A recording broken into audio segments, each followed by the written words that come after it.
Esta mañana queremos darte la bienvenida desde el Ministerio Casa de Honra, tu casa. Un abrazo para todos los que nos van a escuchar en las naciones y nos van a escuchar también a través de los medios digitales. Esta mañana, bienvenidos a este tiempo tan especial donde Dios va a ministrar en tu vida y en tu corazón una palabra, un retrato de amor, arrepentimiento y una gracia divina. Recuerde que usted va a ser bendecido por el poder de la palabra y que la palabra va a llevar un nuevo arrepentimiento a su corazón. Bienvenidos. Esta mañana entonces yo quiero que usted esté conmigo en el capítulo 15 de Lucas. Es una historia contada, bien contada, muy contada y supremamente contada. ¿Por qué? Porque es la historia del hijo pródigo. ¿Es la historia de quién? Del hijo pródigo. Esa historia del hijo pródigo trae esas tres cosas que le dije. Trae un retrato de amor, trae arrepentimiento y trae gracia divina. Quiero entonces que se sitúe en esa palabra conmigo esta mañana y leamos de la siguiente manera en el nombre del Padre, del Hijo y del Espíritu Santo. Y dijo, un hombre tenía dos hijos, estamos en el versículo 11, y el menor de ellos dijo a su padre, Padre, dame la parte de los bienes que me pertenecen, y le repartió los bienes. Y no muchos días después, juntándolo todo, el hijo menor partió a una región lejana y allí desperdició sus bienes, viviendo ¿qué?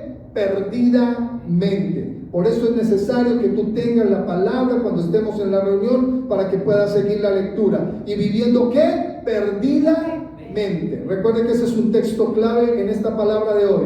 Versículo 14. Y cuando lo hubo malgastado todo, vino una gran hambre en aquella región y le comenzó a faltar. Y fue y se juntó a uno de los ciudadanos de aquella región, el cual lo envió a sus campos para que apacentara los cerdos, y deseaba llenar su vientre de la comida de los cerdos, que eran algarrobas, que comían los cerdos, más nadie se las daba. Y volviendo en sí, ¿volviendo en qué? Sí. Volviendo en sí, dijo, ¿cuántos jornaleros hay en la casa de mi padre? Y ellos tienen abundancia de pan, y yo aquí perezco de hambre. Me levantaré, iré a mi padre y le diré, Padre, he pecado contra el cielo y ante ti, y ya no soy digno de ser llamado tu hijo. Hazme como a uno de tus jornaleros, ¿cierto? Y levantándose vino a su padre. Eso lo pensó él, porque él volvió ¿en qué? En sí, no volvió en do, no volvió en re, no volvió en la, volvió en sí, porque era el pensamiento y era la idea en la que uno tiene que aprender a reflexionar cuando uno dice, fallé, la embarré, me tengo que arrepentir, tengo que volver en una forma diferente, natural. Y este hombre volvió en sí y dijo, iré, y lo que pensó lo realizó. Dice, y levantándose vino a su padre, y cuando aún estaba lejos lo vio su padre. ¿Quién lo vio? El padre, y fue movido a misericordia, y corrió y se echó sobre su cuello y lo besó, ¿cierto? Y el hijo le dijo, Padre, he pecado contra el cielo y ante ti, y ya no soy digno de ser llamado tu hijo. Mas el padre dijo a sus siervos, sacad el mejor vestido, vestidlo y vestidle, y pongan un anillo en su mano y calzado en sus pies. ¿Qué es lo que significa el anillo? Yo lo he enseñado todos estos días a los que me escuchan en la oración. ¿Qué es lo que significa el anillo? Es un sello de autoridad. ¿Es un qué? Es un sello de autoridad el anillo, ¿cierto? Y le dijo, coloquen anillo en su mano y calzado en sus pies. Y traed el becerro engordado y matadlo y comamos y hagamos fiesta. Porque mi hijo muerto era y ha revivido, se había perdido y ha sido hallado. Y la gente de la casa comenzó a hacer la fiesta y comenzó a regocijarse porque el hijo había regresado. Y su hijo mayor, versículo 25, y su hijo mayor estaba en el campo. Y cuando vino y llegó cerca de la casa, escuchó las músicas, las danzas. Estaba ya Pablo con la guitarra al fuego, con eres todo poderoso. Y él dijo, ¿y esto qué está pasando aquí? Pues soltó la vaca, se fue y dijo, y llamando a uno de los criados le preguntó, ¿qué era aquello que estaba escuchando? ¿Qué es esa música? ¿Qué es ese alboroto? ¿Cómo así que David danzaba y que no sé qué, todas esas cosas? Y él le dijo, tu hermano, el que estaba perdido, al que tú ya no necesitabas en la casa porque tienes todo, tu padre le ha matado el becerro engordado por haber recibido sano y salvo. Entonces, ¿qué? Saltó de alegría este muchacho corrió por toda la finca, gloria a no volvió a fijarse en la vaca y dijo, no, ya no necesito la vaca ni el cordero. ¿Cómo que mi hermano vino? Aleluya, y estaba contento ese hombre y saltó y se regocijó. ¿Eso fue lo que pasó? No, mire lo que dijo, mas él entonces se enojó y no quería entrar a la casa, ¿cierto? Salió por tanto su padre y le decía, mi hijo, es que recuerde que era su hermano, recuerde que es el menor y nosotros lo hacíamos que estaba muerto, venga, entre. Su padre le rogaba y él no quería entrar. Mas él respondiendo le dijo al padre, he aquí, tantos años hace que te sirvo, no habiendo desobedecídote jamás tu mandamiento, y nunca me has dado un cabrito para gozarme con mis amigos. Mas cuando vino tu hijo que ha consumido tus bienes con ramera, has matado para él el becerro engordado. Entonces él le dijo, hijo, tú siempre estás conmigo y todas mis cosas son tuyas. ¿Cómo le dijo? Tú siempre estás conmigo y todas mis cosas son tuyas. Mas era necesario hacer fiesta y regocijarnos, porque tu hermano estaba muerto y ha revivido, se había perdido y ha sido ¿qué? Y ha sido hallado. Qué tremendo, ¿no? Qué tremendo lo que es a veces el uno saber que tiene que tomar algunas decisiones y no las puede tomar, y saber que hay cosas que se necesitan organizar y no se hacen. El tema de hoy es retrato de amor. Allí hay un retrato de amor en esta historia que ha sido contada de todas las maneras posibles. Hay un arrepentimiento y hay una gracia divina. Esta es una de las enseñanzas más conmovedoras del ministerio de Jesús. ¿Por qué conmovedora? Porque nos está enseñando que así nosotros seamos infieles, ¿qué hace el Padre? ¿Permanece qué? Esta es una de las enseñanzas más conmovedoras del ministerio de Jesús.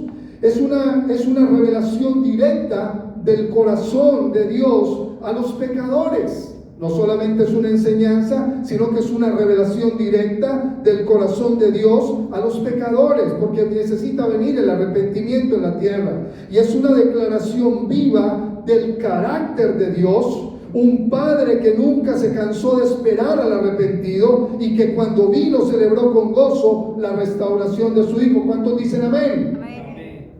Esa palabra de esta mañana es un tiempo especial. ¿Por qué? Porque recuerde que vienen días donde Dios va a traer arrepentimiento. Si su familia no se quiere convertir, Dios los va a convertir.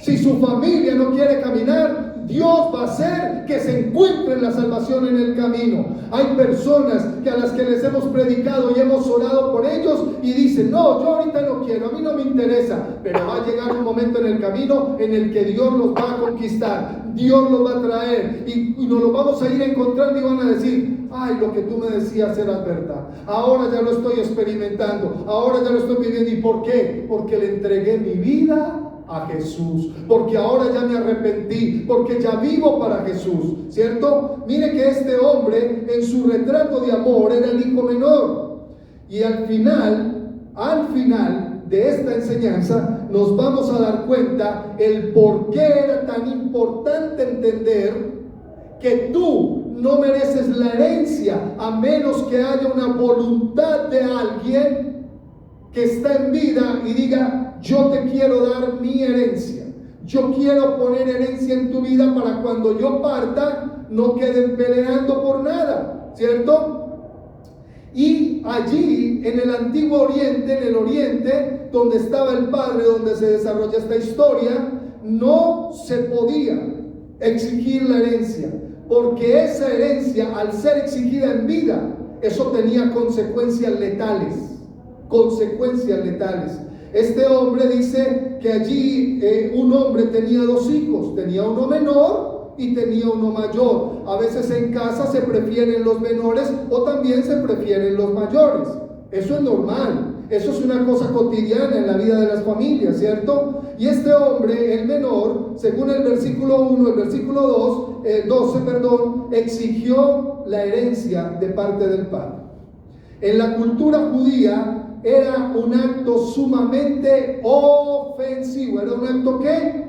ofensivo pedir la herencia. Era un acto ofensivo pedir la herencia, según el versículo 12 al 14. ¿Qué nos dice el versículo 12 al 14? Y no muchos días después, cuando pidió la herencia, juntándolo todo, el hijo menor partió a una región lejana y allí desperdició sus bienes. Perdón, desde el versículo 12.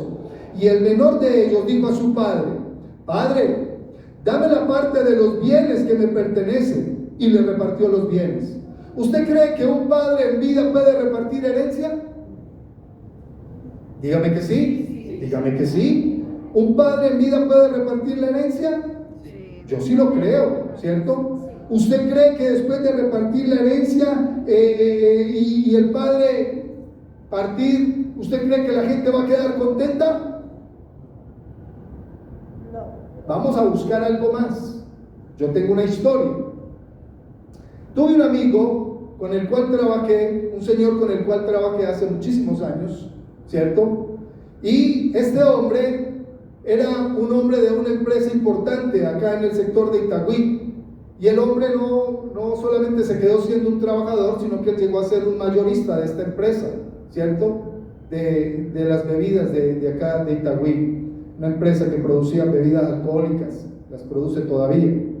Pero este hombre llegó a tener tanto dinero porque era un buen administrador y era, a pesar de todo, era un buen papá en el sentido de proveer, ¿cierto? Y resulta de que este hombre llegó un día en su vejez, después de tanto transitar la vida, que este hombre juntó su herencia y le dijo: fulanita, esto es suyo, menganito, esto es suyo, esto es suyo. Habían hijos que habían faltado, entonces llamó a las ex con sus nietos y le dijo: esto era de mi hijo, esto es suyo, y les repartió en vida. Eran bastantes. Y les repartió a todos en vida. Les construyó un edificio, ¿cierto? En el mismo barrio donde vivían, compraron una propiedad grandísima, les construyó un edificio, les hizo apartamentos todos terminados y les entregó a cada uno, y a otro le entregó una casa grande, y a otro le entregó otro, y a otro le entregó otro, y a otros que eran cercanos a él, que le habían ayudado toda una vida, porque el hombre ya sintió que su tiempo iba llegando. Entonces a otro le dejó dinero y le dejó una suma grande, y entonces la otra que recibió más dijo: ay, eso ¿por qué no me lo dieron a mí? Pero en vida este hombre bendijo a toda su familia.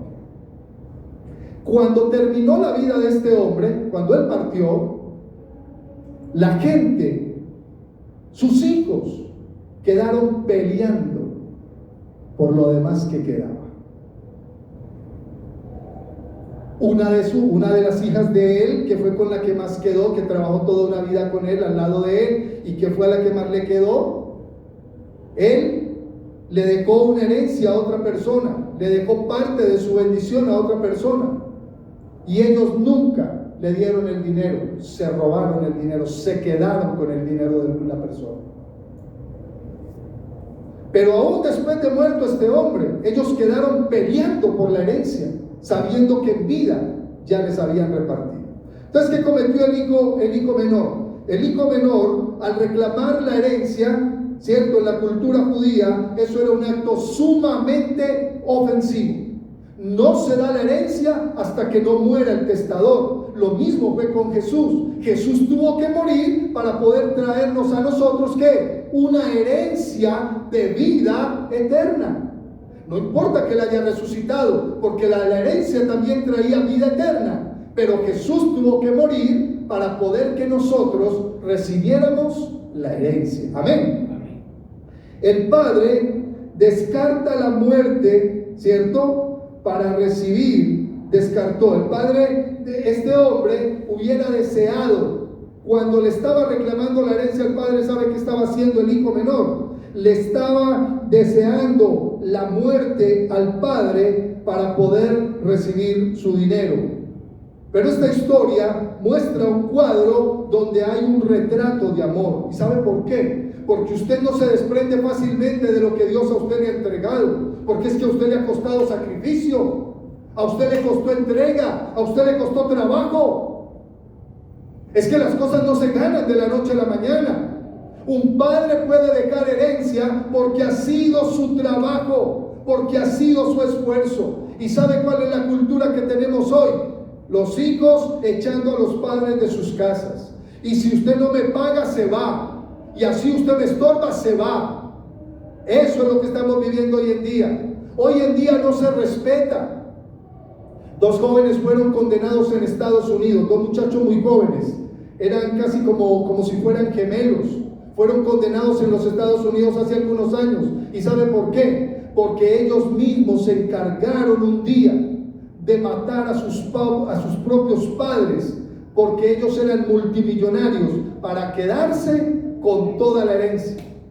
2 errores fatales. 1, no les quedó la herencia. 2, mataron a sus padres y hoy en día están purgando una condena en los Estados Unidos. Cuando salgan no les entregan nada, si es que salen, porque ellos están condenados a cadena perpetua. Y cuando uno queda condenado en los Estados Unidos a cadena perpetua por homicidio, le dicen su homicidio por ser ¿qué? Parricida y matricida. Eso tiene una consecuencia muy grave, el que mate a un papá o a una mamá, porque eso se llama parricida o matricida. Y eso tiene una connotación muy fuerte. Entonces dígame que a los muchachos les dieron 150 años de cadena perpetua. Y enseguida por la sevicia, por esto, por aquello, le suman otros 300 o 400 años. ¿Uno cuándo piensa salir de la cárcel? Se le muere a usted la vida antes de creer que tiene una esperanza de volver a salir de la cárcel. ¿Cierto? Este joven cuando hizo esto, dice el versículo 12, y el menor de ellos dijo a su padre: dame la parte de los bienes que me pertenecen. Una pregunta sincera. Manu Raúl, lo va a tomar como ejemplo esta mañana. Lo que usted tiene, ¿le pertenece a alguien más o es suyo? Lo que usted ha logrado en la vida. Eso es de Dios, es suyo, no le pertenece a nadie más, porque es su trabajo. Porque si usted entrara en un tiempo de pensión, eso es lo que a usted va a recibir como su regocijo por haber trabajado. ¿Sabe que ya la pensión, le llaman pensión? ¿Cómo le llamaban anteriormente? Jubilación. ¿Y sabe por qué? Porque venía de júbilo, salí pensionado, eso, ya me gané la vida, ya listo, ya trabajé, ya tengo con qué vivir. Se le llamaba porque viene de la palabra jubileo, porque la palabra jubileo era una palabra de celebración, era una palabra de regocijo, era una palabra de paz para alguien que había logrado ¿qué? Una victoria. Y este hombre, cuando pidió la herencia del padre, lo que él estaba casi que deseando en la parte judía era que el padre se hubiera muerto para que le entregara la herencia. ¿Y sabe qué hizo este señor? Hombre sabio, siendo un papá amoroso, dice, y les repartió. O sea que no le entregó a uno solo, sino que también le entregó ¿a quién? Al hijo mayor. Le entregó al hijo mayor, porque dice acá, y les, está en plural, y les repartió los bienes, ¿cierto? Él no se la negó. Vamos a mirar que no solamente hay un retrato de amor, porque hermano, tiene uno que, mire, yo le digo una cosa sinceramente, tiene uno que tener un carácter de amor como padre para uno firmar la escritura, para uno firmar el seguro de vida, para uno decir esto ya es suyo, usted puede quedarse con ello, esto ya le pertenece a usted. Pero recuerde, no se da, aunque pase otra cosa diferente en nuestra sociedad hoy en día, no se debería dar hasta que muera el testador. Ahora otra pregunta, usted tiene un testamento, usted tiene un testamento hecho. La gente que tiene, la gente que sabe que en la vida puede haber algo diferente, es gente que se prepara y dice, yo voy a hacer mi testamento. Una persona muy allegada a mi familia murió hace unos años, ¿cierto? Era un hermano de mi mamá. Y él tenía un testamento hecho. pero faltándole pocos meses, ya tenía un testamento definido, ¿cierto? Él tenía 3 hijos, uno falleció en España de una enfermedad y quedaban 2. Y la mujer lo había abandonado hacía muchos años y se había ido a los Estados Unidos. Mi tío tenía el testamento hecho, ya lo tenía, comprobado totalmente. Y unos meses, diga unos meses antes de fallecer, porque él se enfermó muy feo, ¿cierto? Su cuerpo, por el descuido, su cuerpo reaccionó de una manera que él no la esperaba. Y unos meses antes de fallecer, mi tío cambió el testamento. Y cuando él partió, le hicieron la ceremonia ya rapidito, eso no se demoró sino un día, creo que fue así, solamente un día. Y cuando él partió, empezó a desfilar la gente en toda la casa. Y empezaron a llegar y vuelos de Estados Unidos a Medellín y llegó la gente a la casa. Venimos a reclamar pensión, porque la pensión de él era una pensión de más o menos mensuales 3 millones de pesos, ¿cierto? Y venimos a reclamar pensión y venimos a reclamar herencia. Cuando ya se acercaron a leer, ¿quién lo lee? Un notario. Cuando ya se acercaron a leer el testamento, una sola persona quedó figurando en el testamento. Y fue la persona que cuidó de él hasta los últimos días de su vida. Porque ahí estaba impregnada la voluntad del testador. Los demás se llevaron una decepción grandísima. ¿Y sabe usted algo que es tan impresionante hoy en día? Que aún me quedo con la incertidumbre, pero al mismo tiempo es la realidad. Hoy en día, para los que conocen las leyes, Andrea, la reforma pensional y todo lo que ha venido transitando y todo lo que hemos vivido, normalmente para usted recibir una pensión, la persona que la recibe más rápido es o una mamá donde el hijo haya estado viendo por ella, o un esposo que le dejó a su esposa, ¿cierto?, la pensión, y eso pasa automáticamente. Pero le voy a decir algo que es importante entender. Usted puede tener una una pensión. Si usted tiene una pensión y no hay nadie que cumpla los requisitos para quedarse con su pensión, no se la entregan a nadie. O sea que usted pierde todo lo que usted trabajó en la vida. No se la entregan a nadie. Eso es ley. Eso es ley. Tienen que comprobar hoy, aunque hagan un chanchullo, lo que quieran hacer, tienen que comprobar hoy que una persona, si asistió al que murió o a la que murió, sea el esposo o la esposa, hoy en día se aseguran si eso realmente pasó para poderle dejar la pensión, y si no, la pierde por completo. Pastor, ¿cómo así? Sí. La esposa de mi tío vino, hizo todo lo que tenía que hacer. ¿Quién es usted? Yo era la esposa.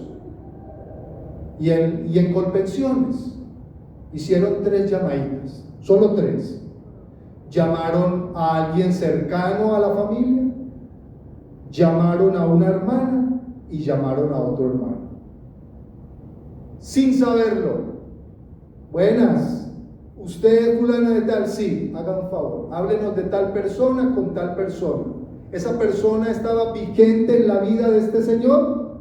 No, le dijo la hermana de él. Le dijo, no, hace como 20 años desapareció de la vida de él. Pues es una exageración, porque hacía más o menos unos 14, 15 años, ¿cierto? Llaman al otro hermano, sin haber sabido esta hermana, sin saber nada. Dio la información correcta. Y llamaron a la persona que estaba fuera de la familia. Y dijo, no, ese señor vivió solo, lo vieron solamente los nietos. La persona se fue y lo abandonó hace muchos años. cero pensión y cero herencia. Cuando muere el testador es cuando se da la herencia. La pregunta: ¿usted está preparado en la vida si usted llega a partir un día? ¿Usted tiene un testamento elaborado? ¿Usted sabe a quién le va a quedar la camisita de cuadros? ¿O a quién le va a quedar la muñeca que está en la mitad de la sala? ¿Cierto? Allí vemos un retrato de amor de este padre que le entregó la herencia a su hijo y a sus hijos sin escatimar nada, porque no se debía de hacer. En la costumbre judía no se debía de hacer. Allí hay un arrepentimiento, verso 17 al verso 19 de esta palabra.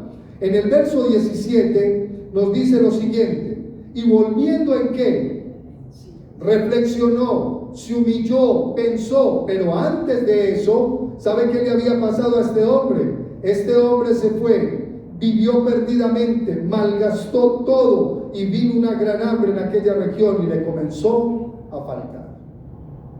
Cuando ya tenía dificultad, necesidad y angustia, entonces se acordó de su papá. Se acordó que en su casa había una finca.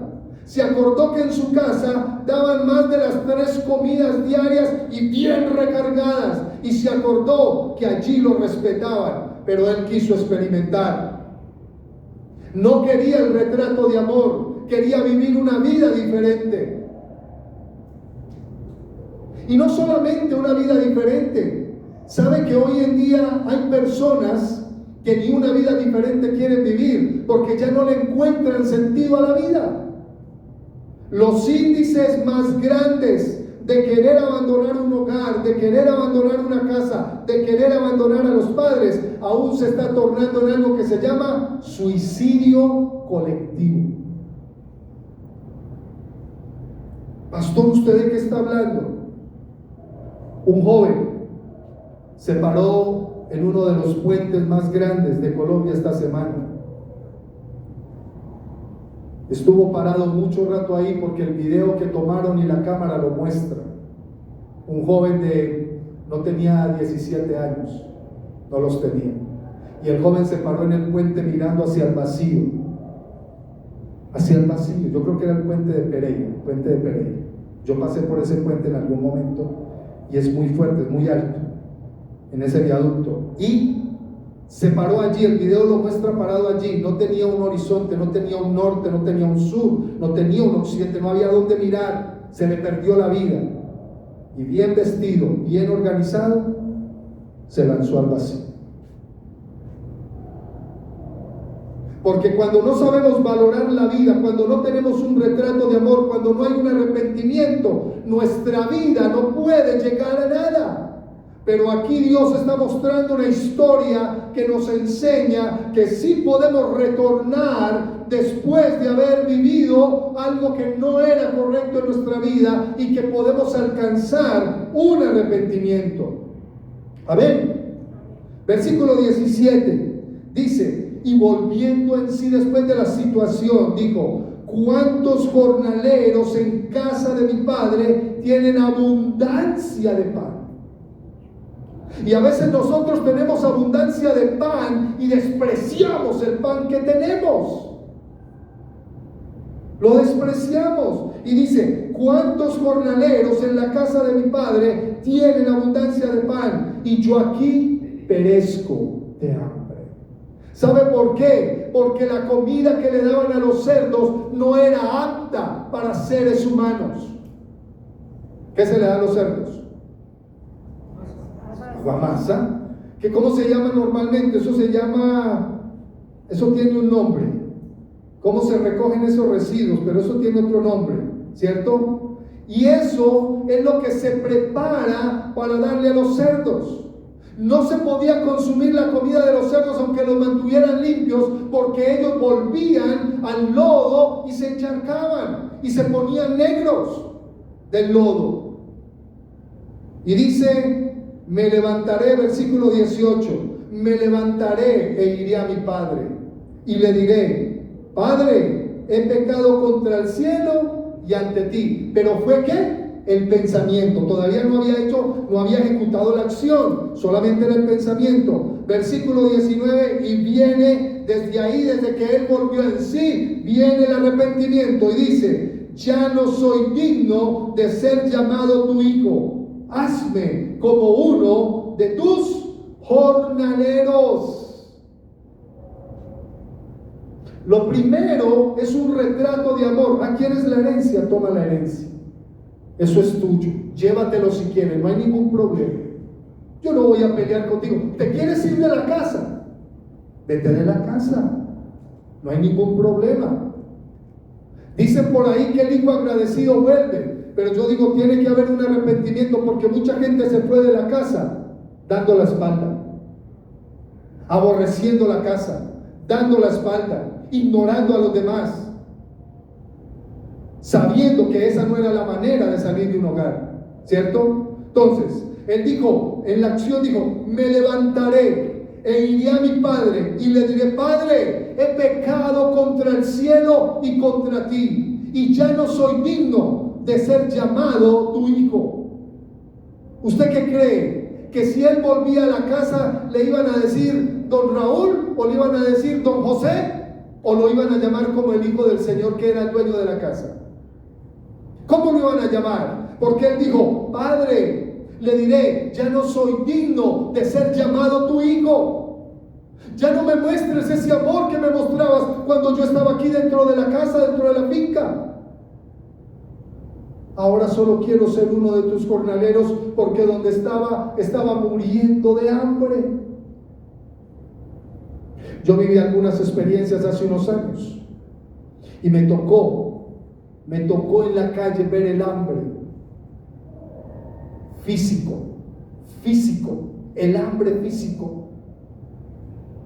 Y por eso este hombre, cuando estaba en esa situación, dijo: voy a volver ¿a dónde? A mi casa, porque en la casa hay techo, en la casa hay abrigo, en la casa hay donde acomodarse, en la casa hay donde tomarse el chocolatico a las 4 de la tarde con el pancito caliente.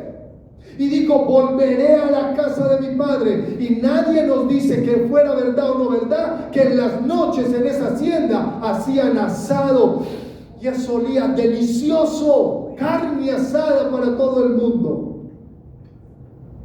Volveré y le diré a mi padre: ya no soy digno. ¿Sabe por qué? Porque este hombre dice eso, porque él había cometido un crimen al reclamar la herencia, porque a él todavía no le pertenecía. Muy bien, este hombre, en el arrepentimiento, esto nos indica que él era un pecador descarriado, que malgastó en una vida desenfrenada. Y cuando hubo hambre y miseria, este hombre volvió y reconoció que lo que había hecho, según el versículo 14 hasta el 16, era haber desperdiciado lo que su padre tantos años trabajó. Por eso hay personas que reciben herencias de empresas multinacionales y en un momento, en un abrir y cerrar de ojos, acaban con todo lo que las personas que madrugaron todos los días y trasnocharon todos los días durante años les tocó esforzarse por levantar. Y hay gente que llega a recibir herencias y las despilfarra por completo. Si usted se pone a mirar la historia de todos los que se han ganado la lotería, ¿sabe Dios por qué no le permite a todo el mundo ganarse la lotería? A unos sí, a otros no. Porque no saben administrar lo que es una suerte o una ganancia ocasional. ¿Sabe cómo lo llaman? Ganancia ocasional. ¿Qué significado tendrá? Hay imputados, hay unas personas imputadas, o les están declarando algo a dos personas, porque la ambición es tan tremenda que usted puede cometer errores con lo suyo o con lo que no le pertenece. Y usted dice: pastor, ¿y de dónde sale eso? ¿Cómo le parece que nombraron una persona a gerenciar una parte de la lotería de Medellín en la beneficencia de Antioquia? Eso fue hace unos meses atrás, ¿cierto? Y la esposa de esta persona, de la noche a la mañana, se ganó la lotería. se ganó más de 11,000 millones de pesos. ¡Ah, qué tremendo! O sea, todo el mundo que apuesta en todo el país no se la gana, pero se la gana la esposa del gerente. Y eso los tiene ya en la mira de las autoridades. ¿Sabe por qué? Porque hicieron un fraude. Le hicieron un fraude a la Lotería de Medellín, que todo el que juega la Lotería de Medellín contribuye a la salud del departamento de Antioquia. ¿Les pertenecía ese dinero? Y la mujer no es una señora anciana, no es una veterana, es una mujer muy joven. Le digo, ¿por qué no me das esa cabeza en la bandeja de plata? Dame esa cabeza, la de la Lotería de Medellín, son solamente 11,000 millones de pesitos. Y él dijo, eres tan linda, sí, y es linda, eres tan linda, sí, te voy a dar esa cabeza en bandeja de plata. Y así fue. ¿Qué le dijo la mujer de Herodes a la chica que bailaba?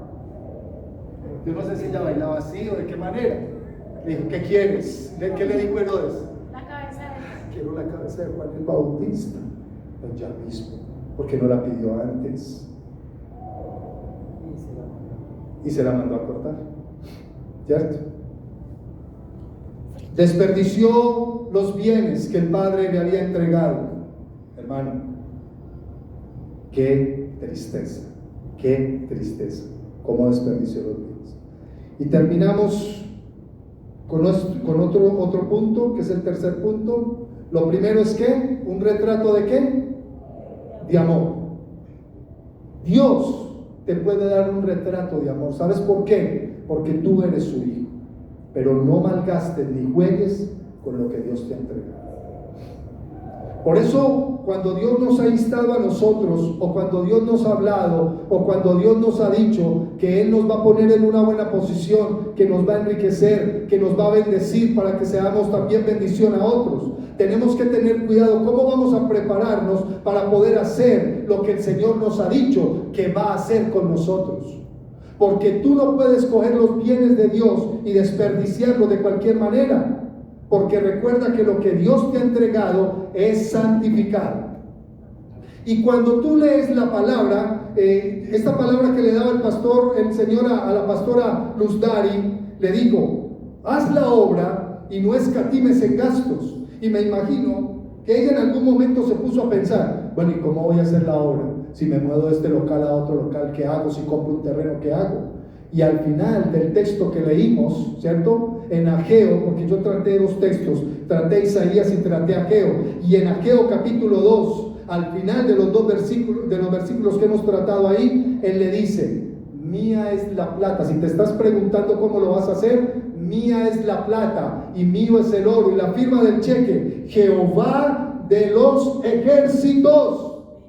¿Y sabe qué le dijo el Señor? Que la gloria postrera de su casa, de la casa, será mayor que la primera. ¿Cuántos creen eso? La gloria postrera de la casa de Pablo, de Nuri, de Raúl, va a ser mayor que la primera. Porque cuando usted camina en fidelidad, el Señor le levanta en fidelidad. Y no crea que el Señor le está hablando mentiras, porque este es el tiempo en el que Dios va a levantar lo que Él le ha dicho a sus hijos y a sus hijas y a la iglesia, porque este es el tiempo de la bendición de Dios. Este mes y estos meses que están transcurriendo es algo que Dios está haciendo que nadie se lo esperaba. Y Dios le va a cambiar la vida a muchos. Yo lo dije esta semana. Dios le va a cambiar la vida a muchos. Gracia divina, retrato de amor, arrepentimiento, y el tercero es gracia divina. Pablo, nos fue casa de honra. Muy bien. El Padre, allí, en ese lugar, si este joven quería volver o quería pues regresar a su casa, se tenía que presentar algo muy grande. Y le voy a enseñar enseguida por qué.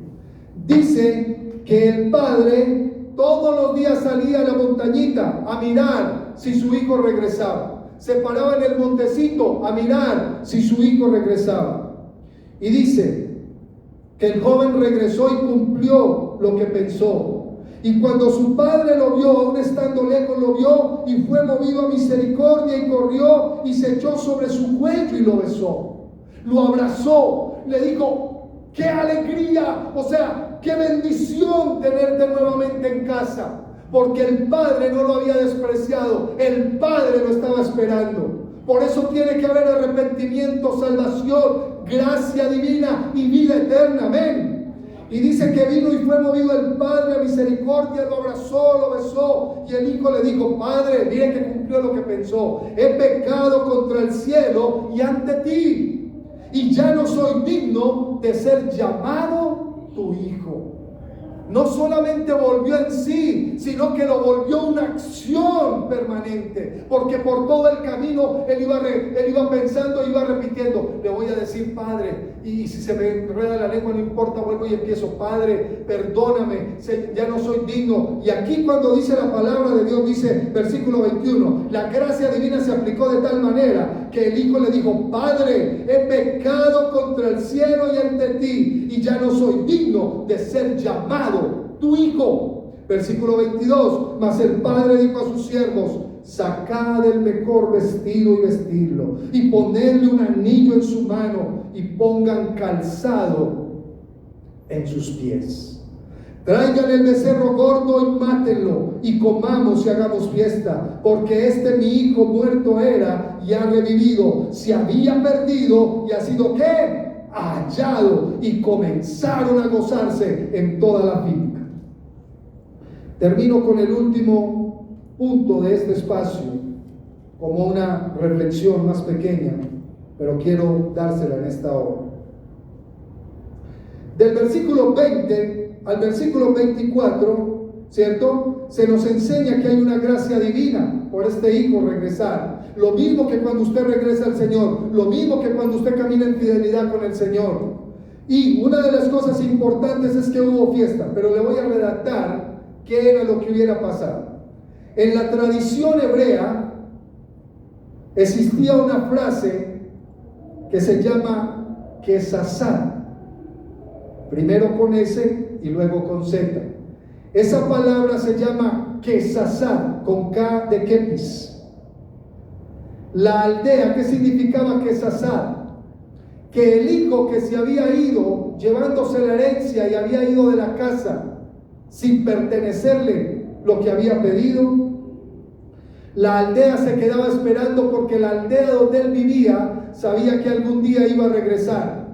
Y la aldea, todos en la aldea preparaban una vasija de barro. Eso se llama kesasá. Preparaban un kesasá para cuando un hijo regresara harapiento.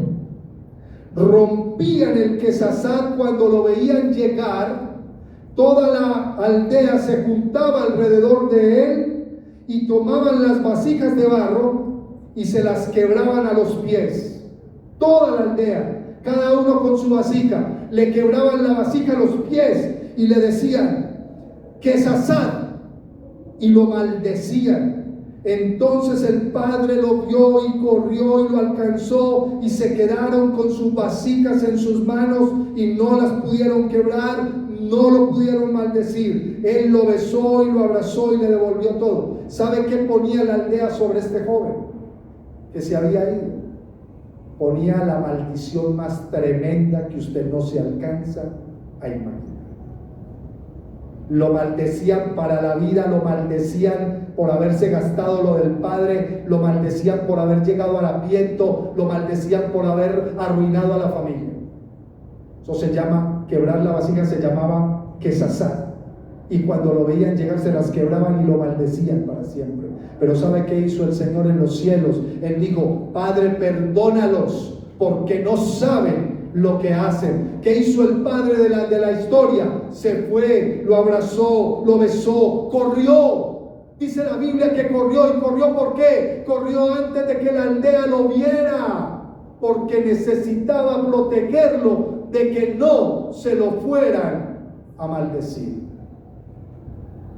¿Usted sabe lo que implica una maldición? ¿Sabe lo que implica una maldición? cuando viene una maldición de alguien que está en autoridad antes de uno hacia uno. Es algo peligroso. Es algo peligroso, mis amados. Por eso, cuando alguien ha soltado una maldición sobre uno, o si usted la han soltado, usted tiene que desatarse de eso, debe ayunar, debe entrar en la presencia de Dios. Y este joven, ¿sabe qué hizo? Se encontró con el Padre, que era el reflejo de Dios, la autoridad de Dios. Y el Padre dijo: te protejo antes de que te maldigan la vida. Te protejo antes de que te maldigan la vida. Y dice: y se quedaron con sus vasijas sin poderlas quebrar. Él le besó, le abrazó y le devolvió todo. Porque mire lo que dice ahí: y traigan el becerro gordo y mátenlo y comamos y hagamos fiesta. Leamos los dos últimos versículos, 30 y 32. Mas cuando vino el tu hijo, que ha consumido tus bienes con rameras, has matado para él el becerro engordado. Versículo 32. Mas era necesario hacer fiesta y regocijarnos, porque este tu hermano estaba muerto, ha revivido, se había perdido y ha sido ¿qué? Hallado. Póngase en pie. Recuerde las tres cosas importantes. Las tres cosas importantes que vimos esta mañana son: